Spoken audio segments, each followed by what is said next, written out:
देखिए, ये बात नहीं होती है। ज़रूरी नहीं होता है कि एक बड़ा लीडर जैसे कि नवाज शरीफ हैं, न सिर्फ पीएमएलएन के हवाले से हैं, पाकिस्तान के हवाले से हैं, उनके कैलिबर का, उनके तजुर्बे का, उनकी दानिश का कोई लीडर अब इस वक्त नहीं है हमारे पास।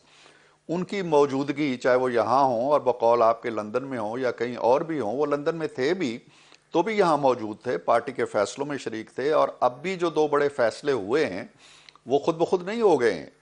एक बड़ा फैसला हुआ है कि जी शहबाज शरीफ साहब को क़यादत करनी है हुकूमत की। दूसरा बड़ा फैसला हुआ है कि मरीम नवाज़ पंजाब में आएंगी। तो ये दो बड़े फैसले न मरीम ने किए हैं, न शहबाज साहब ने किए हैं, न किसी और ने किए हैं। इसमें पार्टी की मुशावरत हुई है और मियाँ साहब के फैसले हैं।